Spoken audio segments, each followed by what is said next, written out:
কেউ যদি প্রণাম করে পায় প্রণামটা ভিডিও দিতে হয়, দেখবেন একজন প্রণাম করলে আর একজন সঙ্গে সঙ্গে রিটার্ন দিয়ে দেয়। ওই গোবর্ধনের শিয়ারা ছবি দেখে হনুমানের আর ভক্তি নাই নাই। তাহলে শিয়ারার কায়দা কত সুন্দর, যে প্রণাম করবে ভক্তি এসছে। গোবর্ধনের চরণের দিকে দেখিবারে পাই মনে ভাই পাও দুইকে ফাটিয়ে মোটে চলাচলা গেছে। মনে মনে ভাবে তাই আমি যদি ফাটা চললে প্রণাম করতে যাই, কষা যদি খাই তাকে পাও ফাটিছে তারা ঠিক পাচ্ছে কথা করে দিয়ে যাচ্ছে। এই যে শীতের সময় আসতেছে, লেপের মধ্যে যাইতে যদি শুতে পরে ফাটা বাজে যায়, লেপ ছিঁড়ে যাবে, তারপর আসতে কাটতে ছাড়। আরো যদি পাশে কেউ শুতে থাকে জায়গায় ঝোল দিলে বসাচ্ছে নাকি কোন জায়গা যাবে তার ঠিক।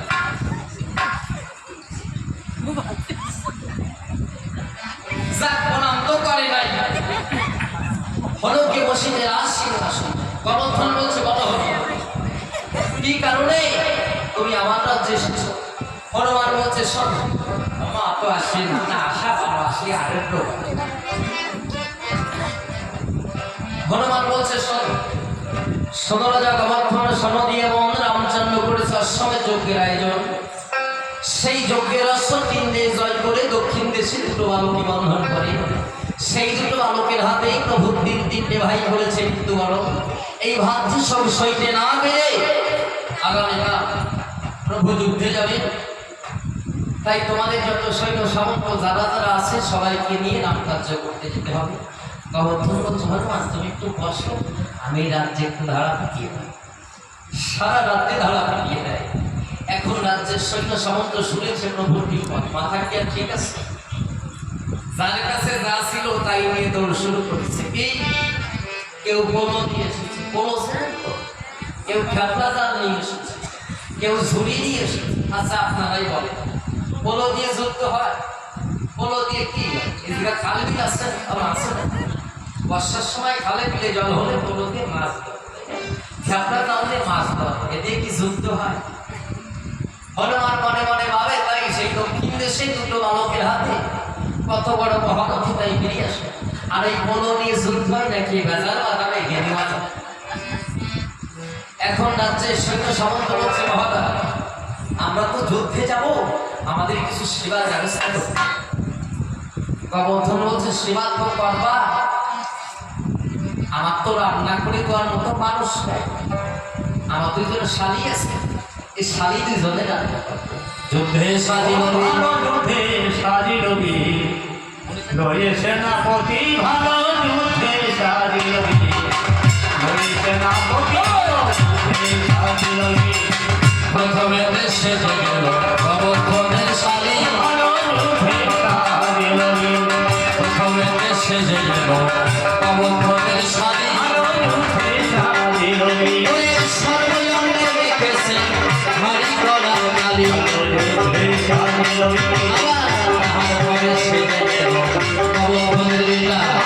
যুদ্ধে সাজিল মাথায় করে নিয়ে চলেছে শুক্র মাসের কথা। ভালো, যুদ্ধে সাজিল আর পরে সে গেল তার নাম হয়ে গেল। ভালো, যুদ্ধে সাজিল মাথায় করে নিয়ে চলেছে মার ভগা পোলো। যুদ্ধে সাজিল এইভাবে সেজে গেছে উমা সুমা তুই উমা কয় ও দিদি কি রান্না করে? সুমা কয় বলতি যা আছে তাই রাখো। দেখে ঝুড়ি আমার কারে ডাকতেছে, যাবে বাবা যাবে, এখনই যাবে, আমরা বেশি সময় কাবু থাকে আমরা শেষ করে দেবো। ও দিদি কি রান্না করবো? তোমার কয় বললি যা আছে তাই। দেখে ঝুড়ি দিক কয়েকজনই বেগুন তাই করেছে। এখন কিছু বেগুন কেটে কড়াইতে দিয়ে এক বালতি জল দিয়েছে।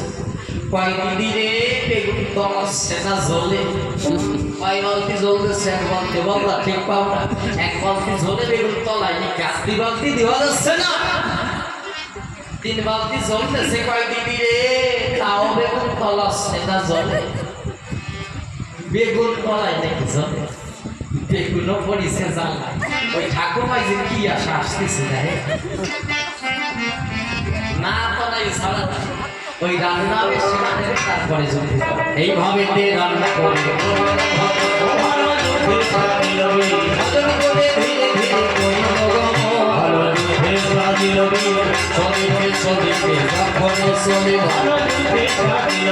সরুজে লোকলে এসে কারো সমাধি হতে রান্না করে কি বলে লক্ষ লক্ষ সৈন্য আমার জনসন আমার বন্ধু রাম নাম সম্ভব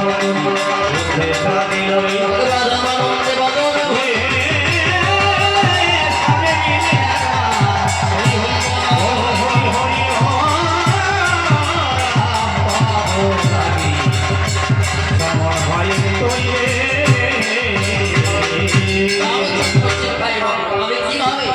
এই সরুদের জল পাশ থেকে হনুমান ডেকে কয় সদরাম নয় নয় তোমারে জানাই তোমার কেটা হলে অন্ধ চোখে দেখিবারে পাই পঙ্গু পাহাড়ে হয় দয় মুখঙ্কুরতি চলামি পঙ্গুলম হয় দেখলিম যাত্রী পাতামহং বন্দে পরমানন্দ মাধব দেবস্ত কুমকুম ভাষকুণ্ড মধ্যে অবস্থিত নকর হংসা পদচ ব্রহ্মাণ্ড রাম নাম সুদুর্লভ তাই তোমার ইচ্ছা শক্তি বলে আমি আমার এই পৃথিবীর পথে সমস্ত সৈন্য পাঠ করে দেব তাই হনুমান সরোজের কুলে দাঁড়িয়ে যখনই বদনে করেছে রাম নাম উচ্চারণ হনুমানের নিজে পার হতে পার পর্যন্ত সুন্দর সেতু হয়ে যায় দর্শন একে একে সমস্ত সৈন্য যখন ওই রেজিম পথ দিয়ে পার হয়ে যায় এইবারে বিভোগ মণ্ডলের সৈন্য হয়েছে হনুমান মনে মনে ভাবে কোনো দিয়ে তো মাছ ধরা যায় এ দিয়ে তো এই মাছ তাই হনুমান মনে আত্মহংকার জাগিয়ে যখনই রেসখানা টান দেয় যারা যারা উঠেছিল লেজের পরে সবাই ওই সরুজের জলে পড়ে গোবর্ধন রাজা করজোড়ে প্রার্থনা করছে অপ্রভু আমি কি নরাধম পাতকি তোমার হয়ে যুদ্ধে যেতে পারবো না তাই সরুজের কুলে দাঁড়িয়ে যখনই বদনে করেছে রাম নাম উচ্চারণ গোবর্ধনের মায়ে ছিল গোপ সেই গোপ থেকে পার হতে পার পর্যন্ত সুন্দর সেতু হয়ে যায় একে একে সমস্ত সৈন্য যখন ওই গদির পথ দিয়ে পার হয়ে যায় এইবার হনুমানের মনে অহংকার হয়েছে তাই হনুমান পর্বত সমালোচন হল যখন গোবর্ধনের গদির উপরে লাভ দেয় দেখে গোপ নড়ে না ভদ্রটি হইল হনুমান মনে মনে ভাবে তাই পর্বত সমালোচন হয়ে লাভ দিয়েছি তবু কিছু হলো না এর তলে কিছু মেলাটা লাগাতে নষ্ট ওরে সরোজের জলে দিয়ে হনুমান দেখিবারে পায় ভক্তের বোঝা চিরদিনই ভগবান ভগবান সরোজের জলে গরু দিয়ে দেখিবারে পায় গোবর্ধনের গরু দীনবন্ধু রাম তুই হস্তে ধরিবারে হনুমানের ভার সইতে না পেরে প্রভুর বদন হতে গ্রাসে গ্রাসে রক্ত হনুমানে তোমাদের জানাই এইবার বলে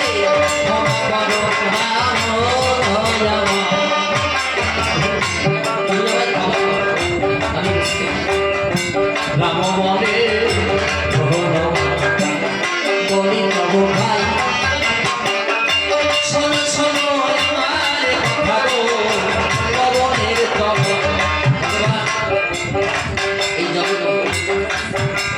আমি সব কিছু সইতে পারি আমি অহংকার জগতে সব কিছু ভালো আমি বহন করি কিন্তু কখনো আত্ম অহংকারে ভালো যাও তুমি গোবর্ধনের কাছে এইভাবে সবাই মিলে করিল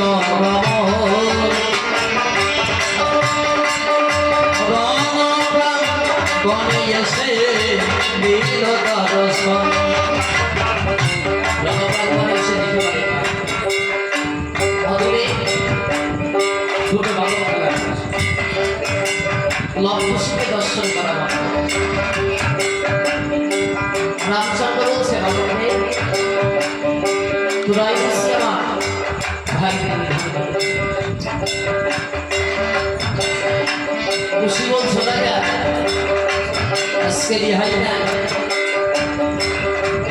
লঙ্কার সৈন্য কৃষ্ণার সৈন্য সমস্ত সৈন্য নিধন হয় একমাত্র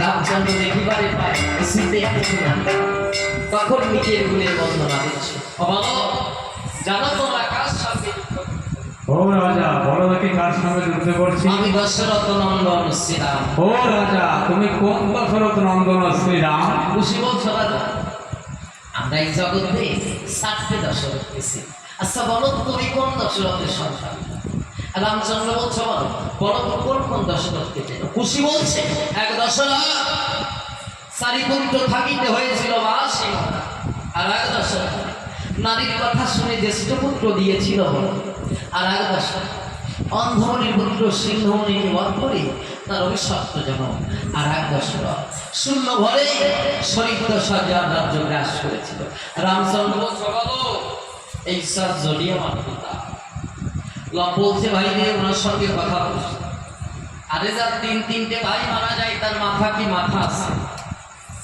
কেমন রাজার 7 জন পিতা হয়েছে এখন যদি বলি আমি দশরথ উনি কবে তবু আমার পিতা রামচন্দ্র দেখে কাজ আবেদনের বন্দনা বলো জানো জানো আমার চরণের গুণে কি হয় কি হয় তোমার চরণের গুণে আমার চরণের গুণে অহল্লা মশান মুক্ত হয়ে ও বৈকুণ্ঠ রাজা ওটা তোমার চরণের গুণে হয় নাই তাহলে গৌতম মুনির আশীর্বাদ ছিল তাই আরো কি হয় জানো কি হয় বলো তো? আমার চরণের গুণে মাধবের কাছে করি শোনা হয় ভাই খুশি রে হ্যাঁ রাজা মশার পায়ে তো এখানে কাঠের গুঁড়িকে দেখে শোনা হয় নাকি ও রাজা মশাই হ্যাঁ শোনা একখানি হয়েছিল আর হবে না খুশি বলছে রাজা আজকে কি হয় নাই গুণের বন্দনায় কাজ হবে না ফিরে যাও রাম ফিরে যাও ফিরে যাও যাও রাম জিনিতে না নিলে না কমল লোচন ফিরে যাও যাও রাম।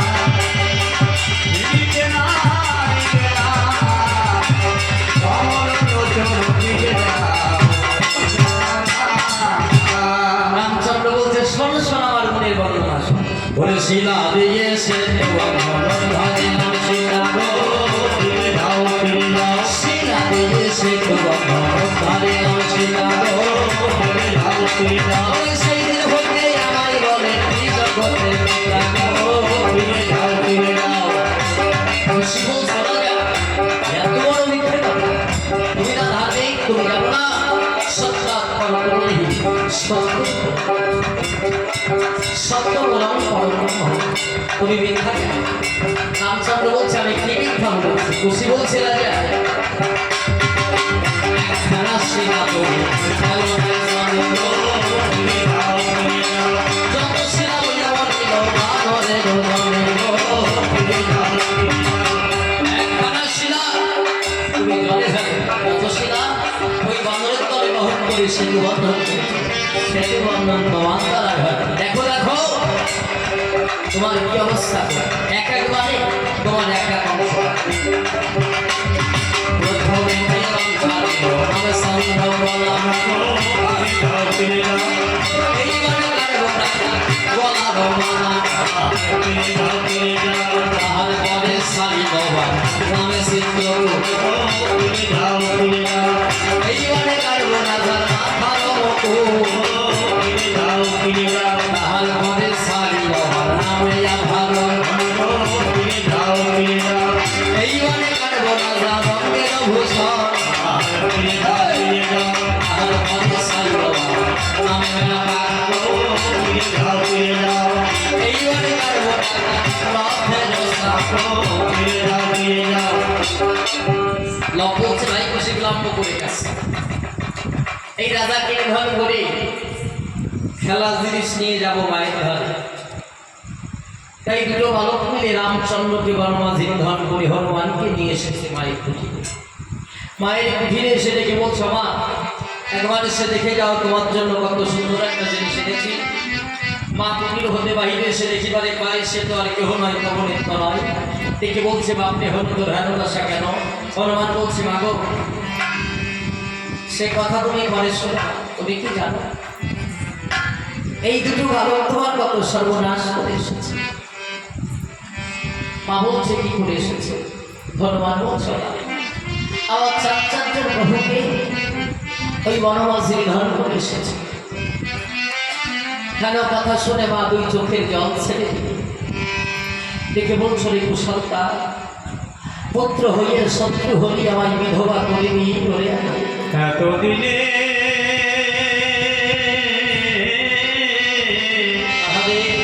ওরে পুত্র হয়ে শত্রু হলে আমায় বিধবা করিলি এতদিনে আমি রবে জানি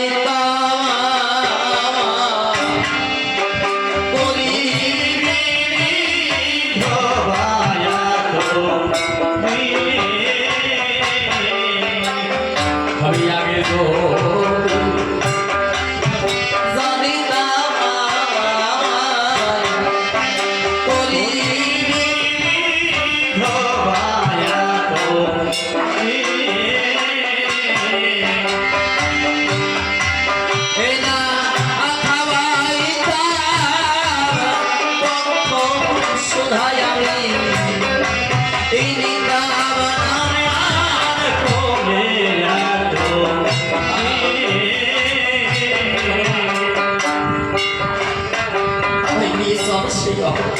যেরকম অধিকার এসেছে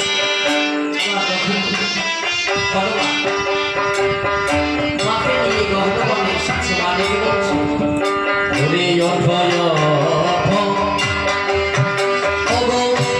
প্রভু